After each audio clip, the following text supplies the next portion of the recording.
Hello everybody and have a blissful day. I am Dr. N. Gorappa.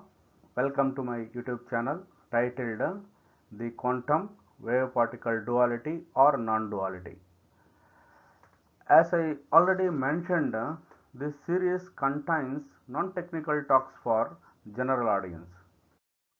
Aim of this series is to popularize science and promote scientific thinking among our youngsters. Remember one important point.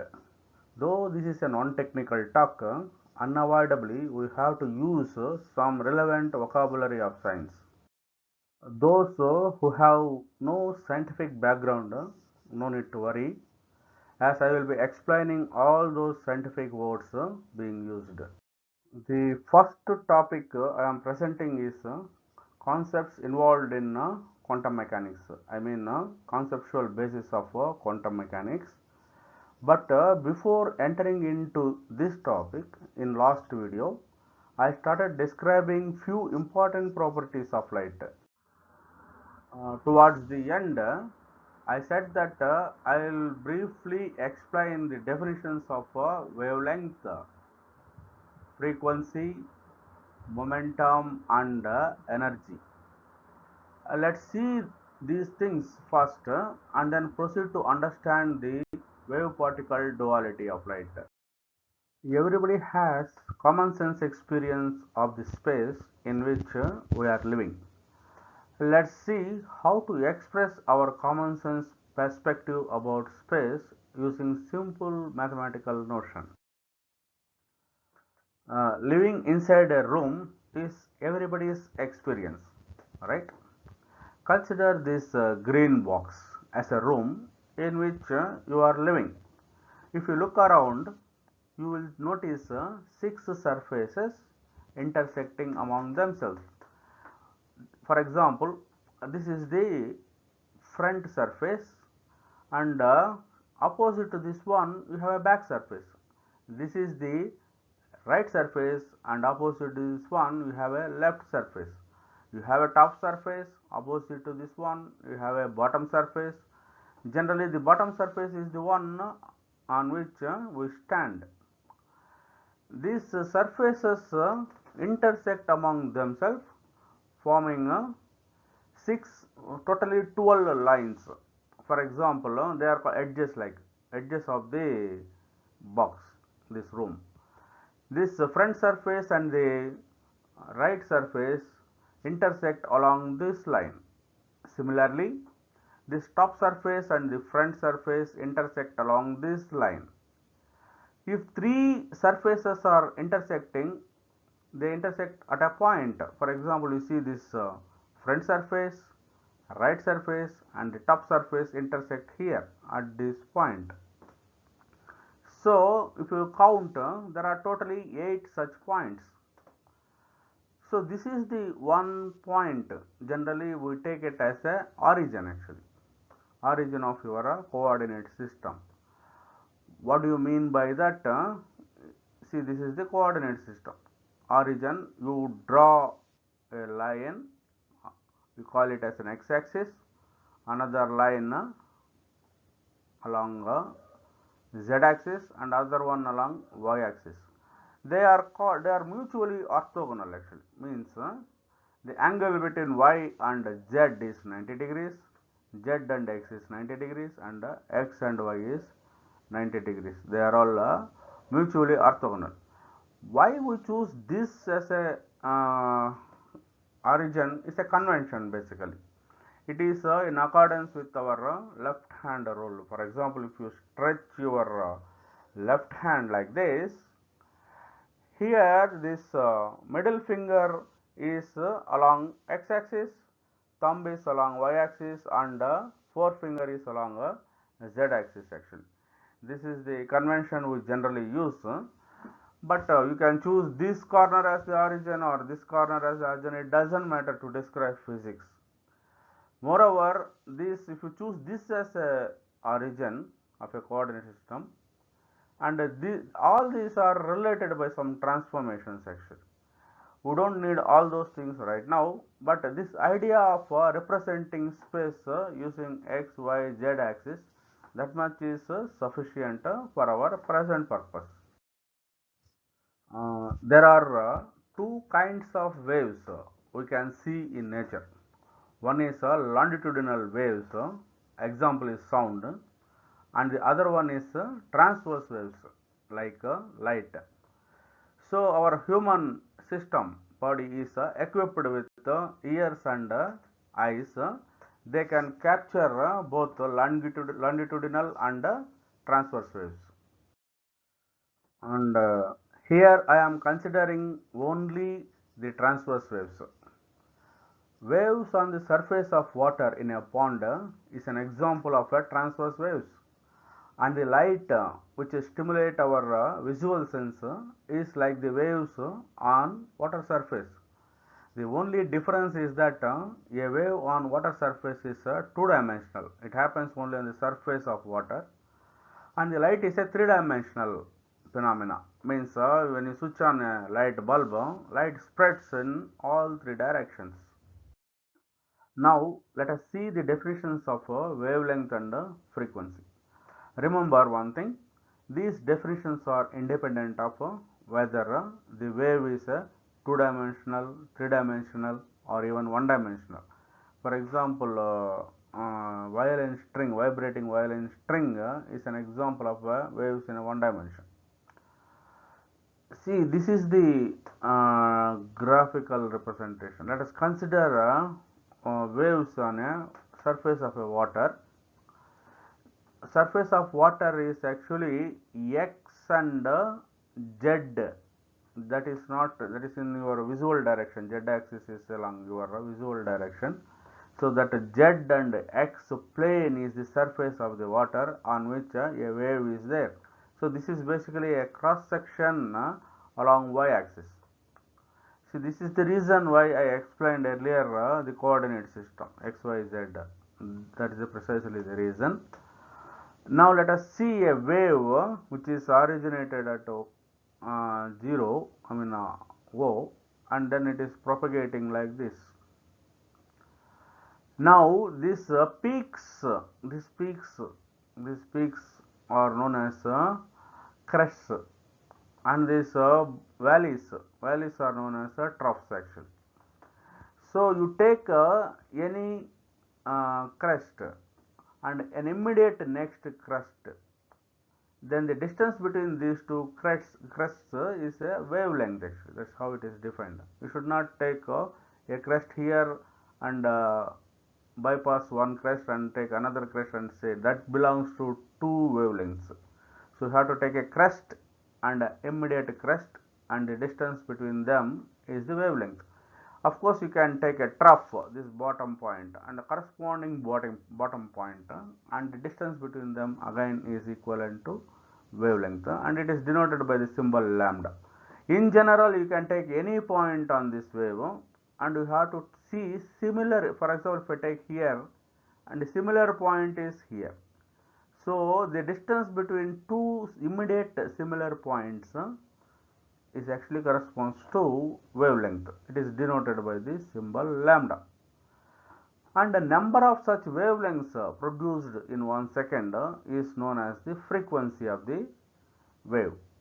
And if you take a product of frequency and wavelength, that corresponds to the speed of wave actually, speed of propagation of the wave. Now I have told, apart from this wavelength and frequency, there are two more properties. One is called amplitude and other one is a phase actually. What is the amplitude actually? This is the, you have crest, right? So the height of the crest from the x-axis, this height is actually amplitude. So you can even take a depth of the trough from the x-axis, that also corresponds to the amplitude. That is the amplitude of the wave. And phase means, for example, you have two waves, you take another wave I have drawn with a thin line, and this thick line, this wave started from 0. Here the amplitude of that wave is also 0. But another wave is starting with an amplitude non-zero. It is not 0, it is having some value here. So two different waves are starting from origin with two different amplitudes. Actually, if you look at along x-axis, there, for example, the troughs will be separated by some distance delta x. This delta x, if you multiply by 2 pi and divided by the wavelength lambda, that is what is known as the phase difference between these two waves.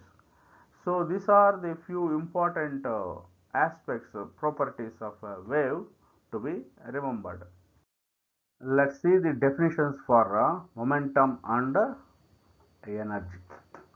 Momentum is defined as the product of the mass of an object and its velocity, P equal to mv, where P stands for momentum, m stands for mass, and v stands for velocity. Here we have a question: what is mass? Mass is generally a measure of material content of an object, or mass is that quantity that is solely dependent upon the inertia of an object. You can say this way also. If you say like this, another question comes, what do you mean by inertia? So inertia is this: inertia is the resistance of a physical object to any change in its state of motion. What do we mean by this? Consider an object which is in a moving.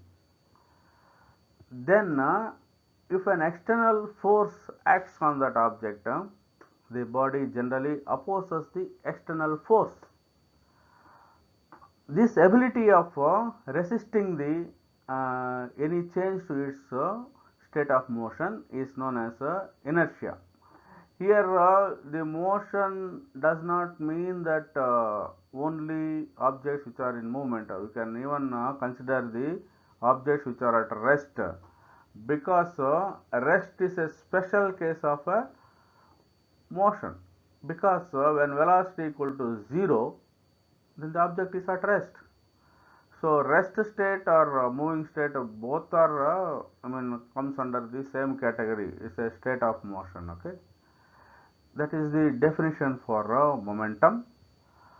And energy is just that force that causes things to move. Means what? Actually it can cause the things to move, or it can bring some change in the already moving state. So that is the energy. Energy generally defined as the force into displacement.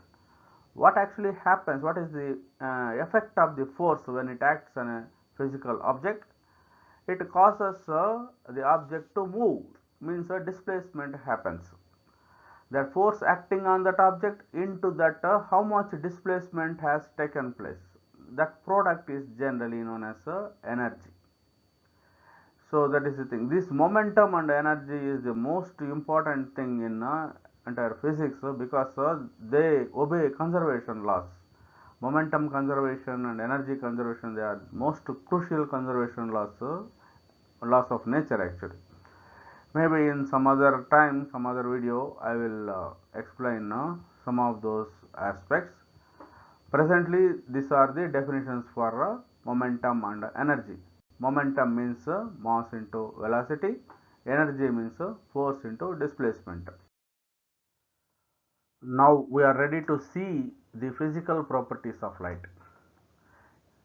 As I already told in my last video, if any physical system possesses the measurables, wavelength and frequency, then such a system is known as a wave. Just now we have seen that definitions for wavelength and frequency, and wavelength into frequency is actually the speed of the wave. Apart from these two properties, we also saw properties like amplitude and phase. Okay, but how do we know that light is indeed a wave?